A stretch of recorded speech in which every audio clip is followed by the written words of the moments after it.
What I'm about to explain to you is going to completely change how you think about loadouts in Battlefield 4. Take a very close look, like very closely look at the exact position of the crosshair indicators while I'm about to crouch. Did you see what happened there? It got larger, then it got smaller. Now when I go upwards, so I release crouch, it only gets bigger. What happened there is all the attachments, in this case an ergo grip, heavy barrel and laser sight, all stopped affecting the gun when I tried to crouch down, while I was moving downwards, basically. Let's do this a couple times, so you can see how far this goes. So it's from here, from this barrier, to the edge of this barrier. Let's now redeploy, and I remove all the attachments, and you will see what happens.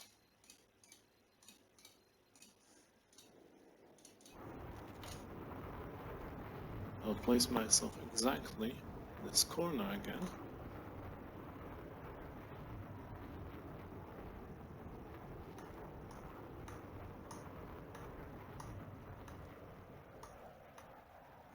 And you can already see what's going on.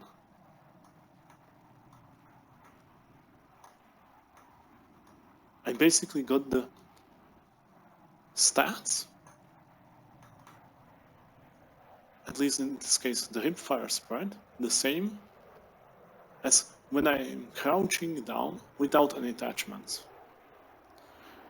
When it comes down to aiming down sights, the spread when you crouch is not smaller than when you are standing still. That's a really big reason why running around and standing in this game is quite preferable over just sitting around and looking at enemies. This is kind of incredible. I have no idea how I managed to not notice this, or anyone else managed to not notice this, but I was told this by a very good player in the Symphony Discord. His name is Nickel. He has his own YouTube channel also. And what this means is if you are a competent player and you jump and crouch a lot, it does affect obviously in the air, or if you just stand still and you crouch spam like this, while for example dodging to make it as hard for the enemy to hit you as possible, especially in the head, you will actually not gain any benefit from all the spread reducing attachments. But that also goes for the downsides. So you will also not get any downsides from attachments when you are crouch spamming, at least on the way down.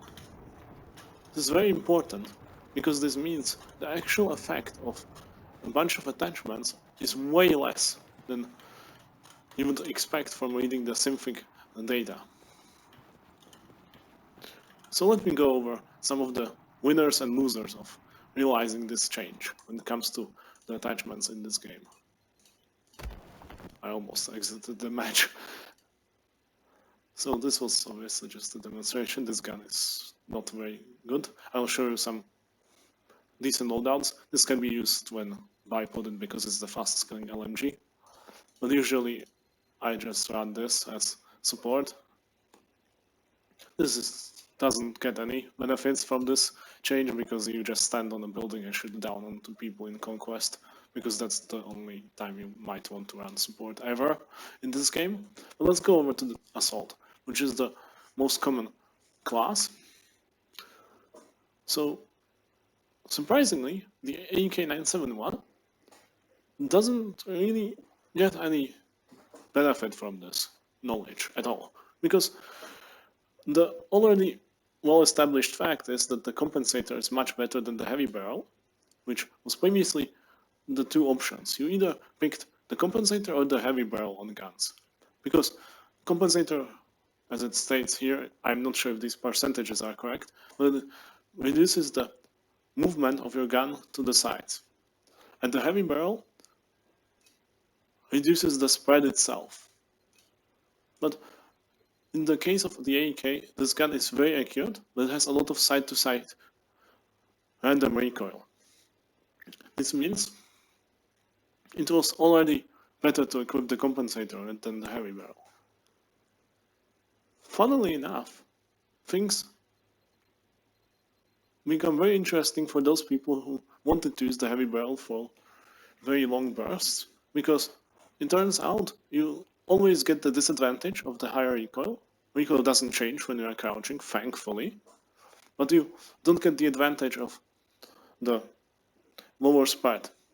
Interestingly, that also goes for the muzzle brake. The muzzle brake is by a much less stable attachment, but still not great, because at the end of the day, you can learn to move your mouse downwards. It's much trickier to do the bursting and trying to hit targets at a range rather than trying to just pull your mouse down, even with the first shot recoil multipliers. So generally, that means now you basically just take the compensator, or even the suppressor, or even the flash hider.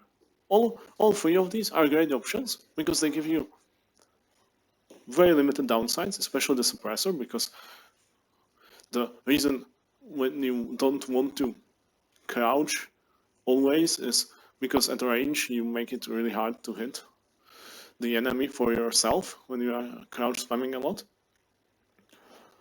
And the suppressor only affects your hipfire spread negatively. Of course, there is also the muzzle velocity, but that doesn't really matter, at least with most guns in the game. So taking a suppressor over a standard barrel is now much more reasonable once you know this, because all you need to do is you just crouch spam when you are hip firing. That way I'm not exactly sure how much. I would guess you reduce the effect to like half, maybe even more, which is a lot, since this wasn't too much of a downside for hip firing already. And of course the flash hider, which only has a slight, I think, spread increase per shot increase, which I'm not 100% sure, but it makes you slightly less accurate, which again is much less when you are crouch spamming. But the compensator is clearly the choice here for anyone who doesn't care about staying on the minimap, which in like TDM or domination you usually don't care about. Another meta weapon is the Ace-23, and for this gun, there was a very old video by Marbleduck. I don't think it's up now. I think he might have deleted it, where he showed the compensator stubby grip combination on the Ace-23, and turns out it's not such a terrible idea. Usually, previously you would simply pick the heavy barrel, because this gun has very little upwards recoil, so you wouldn't care, and it doesn't have as much side-to-side recoil as the AEK, so you want to reduce the spread even more. But this gun is already pretty accurate. And when you are aiming well, the compensator is just the choice on most of the meta assault rifles. Of course, even for the Scar Age, which makes it look really weird with the thing at the end. But you can also just have no barrel, because at the end of the day, we know now that the opportunity cost of not equipping any of the attachments is much less. That's why you see a lot of people, like you see all these tryhards in like every second game where they run out with just stubby grip and no barrel, because this is the reason for it. They probably don't realize it. At least I'm fairly certain they don't realize it, what they're actually doing. But the effects of the attachments as a whole are, when you are crouch spamming, much less. But why not take advantage of the compensator when you can, right? You are basically making a gun more accurate for having more spread over time, but only if you are not moving properly, which generally doesn't matter. And when with guns like this, you can fire very short bursts, where it doesn't matter, but it's usually not very significant. So these are the top ARs I would recommend you to use. Scar is probably the best if you are a beginner, because it's slow as far right. Let's go to the carbines. I'll go over most of the useful classes. ACR, very good gun, my favorite. Again, compensator. Previously I was using either suppressor or heavy barrel. Now I am aware that this is definitely a much more interesting option. Same for the Ace-21. Here I still have the suppressor because I use it mostly for slightly longer ranges on Conquest. This is an incredibly underrated weapon. It's about as good as the Ace-23, and almost nobody uses it, even though all the other classes can have it. Shotguns, not much changes, but I want to talk about them too. Ergo Grape, Green Laser, Full Choke, Buckshot. So, Dart is useless. If you run the numbers, even against opponents with armor, you do still less damage than Buckshot at all ranges. Firegrounds are great for shooting down onto people, as you've seen in my support loadout, because, well, that's the only thing they are good for, since slugs are better if you can shoot them directly, but they are generally, you can think of slugs in this game as better versions of the longer range DMRs and sniper rifles. Like, for example, this Spas 12. This is unnecessary. Just slugs, nothing else, and you basically get yourself a sniper rifle that fires twice as fast. There are also in this game arm multipliers. If you hit someone in the left or right arm, doesn't matter if they have defensive or not, you will do 93% damage, which means you will not one-shot them even if they don't have the defensive perk. But again, you are firing twice as fast than a sniper, so you have all the advantages, and this only drops damage below a 2-shot kill at, I think, like 50 or 60 meters, something along those lines, which, if you know this game that's so far away, it might as well not matter. Usually when you are so far away, enemies don't poses much of a danger, because you are just so tricky to hit. You can usually just run behind cover before they get the second shot off. But yeah, I wouldn't recommend this. Saiga 12, by far the best shotgun, makes everything else obsolete. Or rather, there is also Dow 12, which is exactly the same gun, except it has a larger drum magazine, but you reload one by one. This is really funny because you can't get ambushed while reloading, unlike in the Saiga. So if you really want to farm people, this is a really nasty gun. Or even if you just don't care about reloading, since 12 shots is enough to basically wipe anyone. Like, you can wipe, I don't know, 5-6 people with this before you need to reload, which is usually far more than we will ever get. Out of the pumps, this one probably. Also, well, technically Hawk is the best one because it has the most damage per shot, and you won't get a second shot off. DMRs, don't even use them. If you really want to, SKS, I guess. Ergo Grape and Heavy Barrel, because with these guns you probably won't be even card spamming much, and they have a lot of inaccuracy while moving.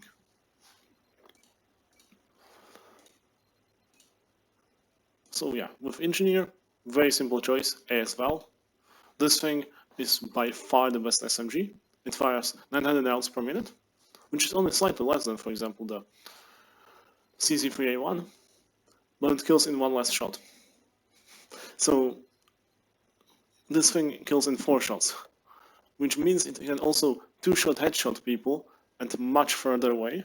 And at least I'm not even sure if the normal guns, normal SMGs can even 2-shot to the head, but it's very close. That's the downside why you shouldn't use carbines as assault, if you are wondering, because assault rifles can 2-shot people to the head much further away.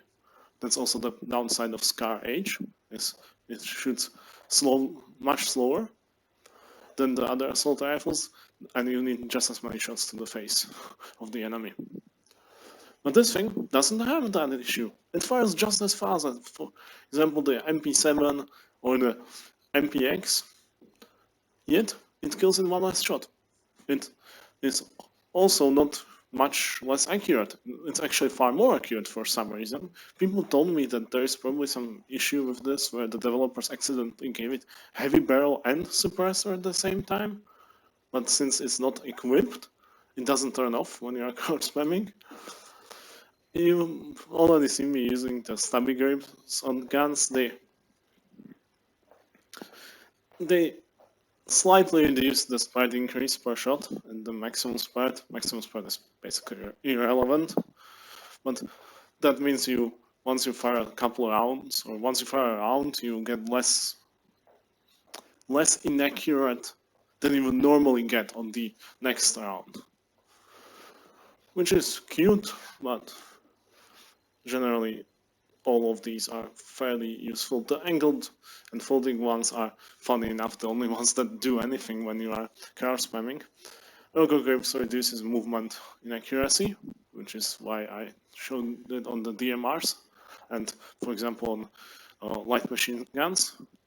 These are useful because those have a lot of inaccuracy while moving by, but the other guns usually just stubby grip. There is no real disadvantage to it. Yeah, support, we went over this. LMGs. Probably RPK is the best one, since it's kind of like Scar Age.